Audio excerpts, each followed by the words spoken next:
Welcome to Telugu one. నేను మహాలక్ష్మి. మనతో పాటు విక్టరీ టైమ్ ఆస్ట్రో న్యూమరాలజిస్ట్ అలాగే సంఖ్యాశాస్త్ర నిపుణులు రెహమాన్ గారు ఉన్నారు. వారిని అడిగి పలు వివరాలు తెలుసుకుందాం. నమస్తే సార్. నమస్తే అమ్మా. సార్, మీరు అసలు శాస్త్రాల్లో ఏ శాస్త్రాలను ఉపయోగిస్తూ ఉంటారు సార్? నేను వచ్చి ఫస్ట్ ఆస్ట్రాలజీ చార్ట్ చూస్తానమ్మా. ఆస్ట్రాలజీ అనేది ఇప్పటిది కాదు, ఇప్పుడే టీవీలో వచ్చింది. 9400 సంవత్సరాల క్రితమే హిమాలయాల అవతల బయటపడిన శాస్త్రాలు ఇవి. మనం ఎప్పటి నుంచో చూస్తున్నాం. మన పూర్వీకుల దగ్గర నుంచి కూడా రాజులు రాణులు కూడా పిల్లలు పుట్టంగానే వాళ్ళ గురువుల్ని తీసుకొచ్చేసి వీళ్ళ జాతకం ఎలా ఉంది, అబ్బాయి జాతకం ఎలా ఉంది, లేదా అమ్మాయి జాతకం ఎలా ఉంది అని చెప్పి చూపించుకునేవాళ్ళు. ఈ ఆస్ట్రాలజీ అనేటువంటిది ఇట్స్ అ గ్రేట్ సబ్జెక్ట్. ఈ ఆస్ట్రాలజీ చార్ట్ని చూసి ఎవరు లైఫ్ ఎలా ఉంటుంది, వీళ్ళు ఏం చదివితే బాగుంటుంది, వీళ్ళకి ఏ జాబ్ వస్తుంది, గవర్నమెంట్ జాబా ప్రైవేట్ జాబా, అసలు వీళ్ళ లైఫ్ ఎలా ఉండబోతుంది, వీళ్ళ జాబ్ ఎలా ఉంది, వీళ్ళకి మ్యారేజ్ అవుతుందా లేదా, మ్యారిటల్ లైఫ్ ఎలా ఉంది, తర్వాత సంతానం ఎలా ఉందని కంప్లీట్ మన జీవితానికి సంబంధించి ఒక చక్కటి పిక్చర్ చెప్పేది ఆస్ట్రాలజీ. ఆ ఆస్ట్రాలజీలో నుంచి వచ్చిందే న్యూమరాలజీ. ఏది వచ్చినా కానీ ఆస్ట్రాలజీలోంచి రావాల్సిందే. అక్కడ 9 గ్రహాలు ఉంటాయి, ఇక్కడ 9 నంబర్లు ఉంటాయి. న్యూమరాలజీ అనగానే వీళ్ళందరూ ఏం చేసేసారంటే అసలు న్యూమరాలజీ అంటే దాని యొక్క అర్థమే తీసే పేరు మారుస్తాం. న్యూమరాలజీ అంటే పేరు మార్చడం కాదమ్మా. న్యూమరాలజీ అంటే ఏంటంటే ఏ డేట్లో పుట్టాడు, వాడి యొక్క లక్షణాలు ఏంది, వీడేం చదవాలి, వీడి లైఫ్ ఎలా ఉండబోతుంది అని చెప్పేది న్యూమరాలజీ. ఏ మంత్లో పుట్టాడు, వాడి లైఫ్ ఎలా ఉండబోతుంది, ఏ ఇయర్లో పుట్టారు, వాళ్ళ లైఫ్ ఎలా ఉంటుంది, మొత్తం కలిపితే వీళ్ళ డెస్టినీ ఎలా ఉన్నది, ఇలా అన్నీ తెలియజేసేటువంటిది న్యూమరాలజీ. దీన్ని తీసుకొచ్చేసి పేర్లు మారుస్తాం, నేను గ్రేట్ న్యూమరాలజిస్ట్ని, మీకు అప్పుల బాధ ఉందా, ఈ ఆకు పెట్టుకోండి, మీకు ఏమైనా బాధలు ఉన్నాయా, ఈ కాగితం దిండు కింద పెట్టుకోండి, లేదంటే తీసుకొచ్చి అరచేతి మీద రాసుకోండి, లేదంటే ఇక్కడ ఒక స్టిక్కర్ అంటించుకోండి, లేదా ఫోన్ మీద స్టిక్కర్ అంటి. అది కాదు న్యూమరాలజీ అంటే.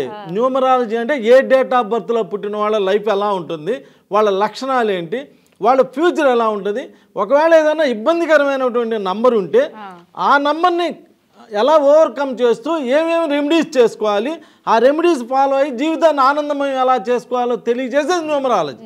దాని అర్థమే మార్చేశారు. దానిలో నెక్స్ట్ పార్ట్ ఏంటంటే పేరులో ఏదన్నా నెగిటివ్ ఉంటే దాన్ని పాజిటివ్గా మార్చుకోవడానికి వీటన్నిటికీ న్యూమరాలజీ ఉపయోగపడుతుంది, డేట్ ఆఫ్ బర్త్ ప్రకారం మార్చుకోవడానికి.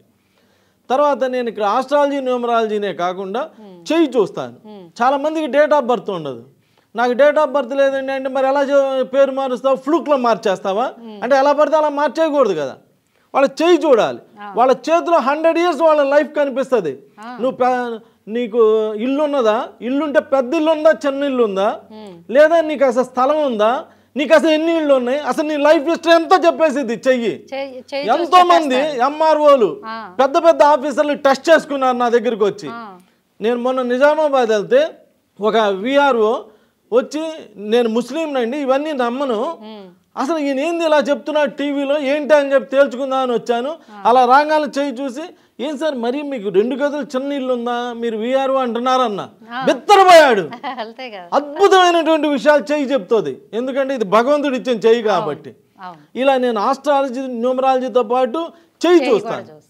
ఫేస్ రీడింగ్, కొంతమందిని చూస్తే పెట్టబుద్ధి అయింది, కొంతమందిని చూస్తే కొట్టబుద్ధి అయింది అని ఆ ఫేస్లోనే వాళ్ళ యొక్క లైఫ్ మొత్తం తెలియజేస్తుంది. ఈ చెవి 7 సంవత్సరాలు పనిచేస్తుంది, ఈ చెవి 7, 14, 15, 16, 17, 18 ఇలా 100 years మన ముఖం తెలియజేస్తుంది. నీకు అసలు సింగిల్ పేరెంటా డబుల్ పేరెంటా కూడా చెప్పేయచ్చు ఫేస్ చూసి. ఈ చెవులు చదువు, నువ్వు సరిగ్గా చదివావా, చదువు మధ్యలో డిస్టర్బ్ అయ్యావా, ఫేస్ చూసి చెప్పేసేవచ్చు. ఇలా ఫేస్ రీడింగ్ ఉన్నది. అలానే సిగ్నేచర్ అనాలిసిస్, అసలు నువ్వు సైన్ ఎలా చేస్తున్నావు, నీ సైన్ బట్టి లేడీస్కి పీరియాడికల్ ప్రాబ్లమ్స్ ఉన్నాయా లేదో చెప్పవచ్చు, ఈ సైన్ బట్టి నీకు కేసులు ఉన్నాయా లేదో చెప్పవచ్చు, ఈ సైన్ బట్టి నీ లైఫ్ హిస్టరీ, నీ మైండ్ సెట్ చెప్పేసేవచ్చు. ఇలా సిగ్నేచర్ అనాలిసిస్ చేస్తాను. అలానే మ్యారేజ్ డేట్, మన లైఫ్లో marriage date is the most important in the life. Date of birth అనేది మన చేతుల్లో లేదు, భగవంతుడు ఇచ్చింది. మ్యారేజ్ డేట్ అనేది సెకండ్ డేట్ ఆఫ్ బర్త్. ఎవరి జీవితం అయినా మీరు చూడండి, పెళ్ళికి ముందు ఎవడైనా అట్టైనా బతికిపోతాడు. పెళ్ళైన కాడి నుంచి వాళ్ళ జీవితం ఎలా ఉంది, ఎలా అనేది అక్కడి నుంచి ఆధారపడి ఉండేది. అంటే సెకండ్ డేట్ ఆఫ్ బర్త్ బాగుంటే నెక్స్ట్ లైఫ్, సెకండ్ లైఫ్ చాలా బాగుంటుంది. అదే సెకండ్ డేట్ ఆఫ్ బర్త్ బాగా లేకపోతే విడాకులు, డిస్టర్బెన్సెస్, పిల్లలు లేకపోవటం, మైండ్ మెచ్యూర్ కానీ పిల్లలు పుట్టడం, ఇలాంటి రకరకాల సమస్యలు వస్తాయి. సో నేను మీకు చెప్పేది ఏంటంటే, అరే ఎవరో ఒకళ్ళ దగ్గరికి వెళ్ళి ఆకులు మార్చుకోవడం, కాగితాలు మార్చడం కాకుండా అన్నీ చెప్పేటువంటి astrology, numerology, palmistry, graphology, face reading, signature analysis, అలానే మ్యారేజ్ డేట్స్ ఇవన్నీ చెప్పేటువంటి ఒక కరెక్ట్ పర్సన్ దగ్గరికి వెళ్ళి అన్నీ చెప్పించుకోవడం వల్ల మీ లైఫ్కి చాలా మంచి రెమెడీస్ దొరుకుతాయి, అన్నీ కూడా ఉపయోగపడతాయి. పేరు మారవడం ఏంటి, ఉట్టి పేరు మార్చుకోవడం వల్ల మీకు పెద్ద ఉపయోగం అయితే లేదు. సరే, అలాగే ప్రొనౌన్సియేషన్ అంటే ఏంటి, అసలు దానికి అర్థం ఏంటి? అమ్మ, పేరు పిలిచేటప్పుడు అమ్మా అర్ధరహితంగా ఉండాలి. అరే పిలుస్తున్నామే, ఒక పేరు పిలిచేటప్పుడు అది ఎలా పిలుస్తున్నారు, ఆ కమ్మదానం ఉందా లేదా చూసుకోవాలి. ఏ పేరు ఉన్నటువంటి వాళ్ళు బాగా డెవలప్ అవుతున్నారు చూసుకోవాలి. పేరు చివరిలో అమ్మ ఎన్ అనే అక్షరం ఉంటే అమితాబ్ బచ్చన్, అమీర్ ఖాన్, సల్మాన్ ఖాన్, రామ్ చరణ్, పవన్ కళ్యాణ్, జగన్ అందరూ హిట్ అవుతున్నారు. మన పిల్లలు హిట్ అవ్వద్దా? మన పిల్లలు వాళ్ళలాగా పైకి రావద్దా? ఎప్పుడు మన పిల్లలు కెమెరామ్యాన్ లాగానే ఉండాలా? ఎప్పుడు మన పిల్లలు యాంకరింగ్ చేసుకుంటూనే ఉండాలా? ఎప్పుడు మన పిల్లలు వ్యవసాయం చేస్తూనే ఉండాలా? మన పిల్లలు పైకి రావద్దా? మన పిల్లలు ఇండస్ట్రియలిస్టులు అవ్వద్దా? ఆలోచించి పేరు పెట్టొద్దా? ఆ ఎన్ అనేటువంటి పేరుతో ఎండ్ అయిన వాళ్ళు అందరూ ఎందుకు హిట్ అవుతున్నారు, మనం ఎందుకు హిట్ అవ్వటం లేదు? మన వాళ్ళు రమణ అని పేరు పెట్టుకొని ఏడే ఉంటారమ్మా. వాళ్ళు రామన్ అని పేరు పెట్టుకొని గిన్నిస్ బుక్ రికార్డు ఎక్కుతారమ్మా. మన వాళ్ళు నారాయణ అని పేరు పెట్టుకొని ఏడే ఉంటారమ్మా. వాళ్ళు నారాయణన్ అని పేరు పెట్టుకొని రాష్ట్రపతులు అవుతున్నారు. మనం అవ్వద్దా? మనం ఎప్పుడు ఏడే ఉన్నామా? ఆలోచించండి ఒకసారి. అంటే పేరు పెట్టేటప్పుడు ఎవరు హిట్ అయ్యారు చూసుకొని దానికి తగ్గట్టుగా ప్రొనౌన్సియేషన్ వచ్చే విధంగా పేర్లు పెట్టాలి. నలుగురు నచ్చిందే పాట కదా. నువ్వు సిటీలో ఇన్ని రోడ్లు ఉన్నాయిగా, ఇవన్నీ కాదని అదేంది రౌండ్గా ఉండేదేంది ఔటర్ రింగ్ రోడ్ ఎందుకు ఎక్కుతా, మరి ఇక్కడ తిరగొచ్చుగా. అంటే ఇది ట్రాఫిక్ లేట్ అవుతుందని ఔటర్ రింగ్ రోడ్ ఎక్కుతాం. అలానే నీ కొడుకు కూడా ఔటర్ రింగ్ రోడ్లో ఫాస్ట్గా పైకి వెళ్ళాలని చెప్పి నీకు ఉన్నదా? అంటే పేరు పెట్టేటప్పుడు ప్రొనౌన్సియేషన్ బాగుండాలి. అలా ప్రొనౌన్స్ చేసేటప్పుడు అమితాబ్ బచ్చన్, అమీర్ ఖాన్, సల్మాన్ ఖాన్, రామన్ అలా పిలుస్తూ ఉంటే రెహమాన్ అలా ఎంతో పేర్లు ఎండ్ అయిన వాళ్ళు ఎప్పటికైనా సెలబ్రిటీస్ అవుతున్నారు. అలానే ఆర్ అనేటువంటి అక్షరంతో ఎండ్ అవుతున్న వాళ్ళు ఎగ్జాంపుల్ కూడా చూసుకోవాలి మనం. Tendulkar, Manjrekar, Prabhakar, Sudhakar, collector, officer, prime minister, chief minister, minister వాళ్ళు ఎందుకు హిట్ అవుతున్నారు? అర్థమైందమ్మా? మనం ఇలా పిలిచేటప్పుడు అంటే గాలి బయటికి వెళ్ళాలంట. ఆర్ఎస్ బ్రదర్స్, చందన బ్రదర్స్, వైభవ్, అమితాబ్ బచ్చన్, టెండూల్కర్ అలా బయటికి వెళ్ళాలంట గాలి. ఎప్పుడు చూసిన రాము లోపలికి. ఆ రాము అనే పేరు ఆ సినిమా వచ్చింది, రాము అనే సినిమా. పాపం అబ్బాయికి చిన్నప్పుడే మోగోడు అవుతాడు, చిన్నప్పుడే అమ్మ చచ్చిపోయిద్ది, చిన్నప్పుడే బాధలు. అసలు ఎందుకు ఆ పేర్లు? రాము, సీను, ఇంకోటి గాలి లోపలికి. అంటే వీడిక్కడే ఉండాలన్నమాట, ఇంకా వీడి పైకి రావద్దా? పేర్లు పెట్టేటప్పుడు ప్రొనౌన్సియేషన్ చూడాలి, ఎలా ప్రొనౌన్స్ చేస్తున్నాం. ఆ ప్రొనౌన్సియేషన్ బట్టి కూడా మన జీవితం అనేది ఆధారపడి ఉంటుంది. ఎందుకంటే ఆ గాలి కన్నా వేగంగా డెవలప్ అవుతారంట వీళ్ళు. కాబట్టి నేను చెప్పేది ఏంటంటే అందరు వీడియోలు చూడండి. ప్రతి మనిషికి ఒక భగవంతుడు ఒక మైండ్ ఇచ్చాడు, తెలివితేటలు ఇచ్చాడు. వీటిల్లో ఈయన్ని కలిస్తే నా బిడ్డ జీవితం బాగుంటుంది అని మీకు ఎవరి వీడియో చూస్తే మీకు అలా అనిపించిందో వాళ్ళనే కలవండి. వాళ్ళకి మీకే రుణానుబంధం ఉంది, నాతో లేదు. నేను అంటుంది నా వీడియో చూడండి, నా దగ్గర రండి అంటలా.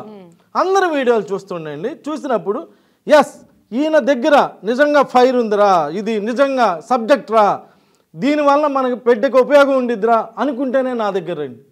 లేకపోతే దయచేసి మీ టైం వేస్ట్ చేసుకోవద్దు, నా టైం వేస్ట్ చేయొద్దు. అది ఒక బిడ్డ జీవితం, అది పాపం చుట్టుకుంటుంది తప్పులు చేస్తే. అందుకని ఆలోచించి నిర్ణయం తీసుకోండి. ఫోనుల ద్వారా అయ్యే పనులు కాదు ఇవి, ఓన్లీ వాట్సాప్ల ద్వారా మెసేజ్ల ద్వారా అయ్యే పనులు కాదు ఇవి. డిస్కషన్. అమ్మా ఇప్పుడే నేను మీ దగ్గరికి వచ్చే ముందు కరీంనగర్ పక్కనైంది పెద్దపల్లి, ఒక ఫ్యామిలీ డిస్టర్బెన్స్. వాళ్ళకి సెట్ చేసేటప్పుడు గంట సేపు మాట్లాడితే టైం అవ్వలేక నాకు టైం అయ్యి వచ్చానమ్మ. ఒక్కొక్క ఫ్యామిలీని సెట్ చేయాలంటే, ఒక్కొక్క పిల్లోడు చదువురాని పిల్లోడిని సెట్ చేయాలంటే గంటలు టైం పడుతుందమ్మా. ఇన్ని గంటలు ఫోన్లో మాట్లాడతావు. అసలు నువ్వు ఫోన్లో డబ్బులు వేసేటప్పుడు నువ్వు నాతో ఎంతసేపు మాట్లాడతావు నువ్వు అడుగుతావా? అడగవు. ఊరిని డబ్బులు వేసేస్తావు, వాళ్ళు ఒక పేరు పంపిస్తారు, బాగుంది పెట్టుకో, అయిపోయింది. అసలు బాగుంది పెట్టుకునేది ఏంది? అసలు బాగుంది పెట్టుకునేది ఏంటమ్మా? అసలు ఏ నంబర్ పెట్టారు? మా అబ్బాయి ఫ్యూచర్ ఏంటి? మా అబ్బాయి ఏం చదవాలి? బాగుంటాం ఏంటమ్మా? మా ఏ నంబర్లో ఉంది? దాని ప్రొడక్షన్ ఏంటి? ప్రొడక్షన్తో పని లేదంట. డైరెక్ట్ యూట్యూబ్లో చెప్తున్నారు ప్రొడక్షన్ మీకెందుకు, మేము చెప్పిందే ప్రొడక్షన్. మరి ఎందుకని ఇంటర్నెట్లో ప్రపంచం అంతా ప్రొడక్షన్ ఇచ్చినట్టు? అంటే వాళ్ళ పని లేక ఇచ్చారా? ఒక నంబర్కి ఇది ప్రొడక్షన్. అమ్మ నువ్వు ఈ ఫోన్ కొన్నావు, అప్పుడు నువ్వు కొన్నావు, దానిలో ఒక మెనూ ఇచ్చాడుగా, ఒక పేపర్ ఇచ్చాడా, ఈ ఫెసిలిటీస్ ఉంటాయని. అది అక్కర్లేదంటే ఎట్టా? అది ఎలా ఆపరేట్ చేస్తావు? అది అక్కర్లేదంటే ఎట్లా? ఫోన్ గురించి తెలియాలి కదా. అట్లానే నీ కొడుకు ఏం పేరు పెట్టాడు, ఆ పేరు పెట్టిన నంబర్ ఏంది, ఆ నంబర్ యొక్క ప్రొడక్షన్ ఏంది అడగకుండా మీరు ఎలా పేరు పెట్టిస్తారు మీ పిల్లలకి? మీ పిల్లలే అవ్వచ్చు, అది వేరే విషయం. కానీ వాడు భావి భారత పౌరుడు, రేపు పొద్దున భారతదేశానికి కాబోయే బిడ్డ. వాడు బైక్ వస్తేనే ఈ దేశం బాగుంటుంది. రేపు 2047లో నంబర్ 1 కంట్రీ అవ్వాలంటే మన ఇప్పుడు ఈ జనరేషన్, పుట్టిన జనరేషన్ అంతా అద్భుతంగా రాణిస్తేనే దేశం నంబర్ 1 కంట్రీ అవుతుంది. సో వాడికి మంచి పేరు ఇవ్వాల్సిందే, వాడికి మంచి కౌన్సిలింగ్ ఇవ్వాల్సిందే, వాడి ఫ్యూచర్ గురించి మనం ఆలోచించాల్సిందే. ఒక తండ్రిలాగా ఎస్ నేను ఆలోచిస్తున్నాను, నాకు భగవంతుడు ఈ బాధ్యత ఇచ్చాడు, ఆ బాధ్యత నేను నెరవేరుస్తాను. ఒక్కసారి నన్ను కలిసి చూడండి, మీకు ఎలాంటి రిజల్ట్స్ వస్తుందో చూడండి. అసలు ఒక్కసారి పోతే ఫీజే పోయిద్ది, ఒక్కసారి కలిసి చూస్తే కదా తెలిసేది. వేరే వాళ్ళని కూడా డబ్బులు వేసి కలిసి చూడండి, వాళ్ళకి నాకు తేడా ఏందో చూడండి. అద్భుతమైనటువంటి రిజల్ట్స్ అందించాను. తప్పనిసరిగా నా శక్తి మొత్తాన్ని ఇక్కడ ఈ సబ్జెక్ట్ మీద ధారపోసాను. అదంతా మీ బిడ్డల యొక్క భవిష్యత్తు కోసం తప్పనిసరిగా వాడతాను. మంచి లైఫ్ ఏర్పడుతుంది. Thank you.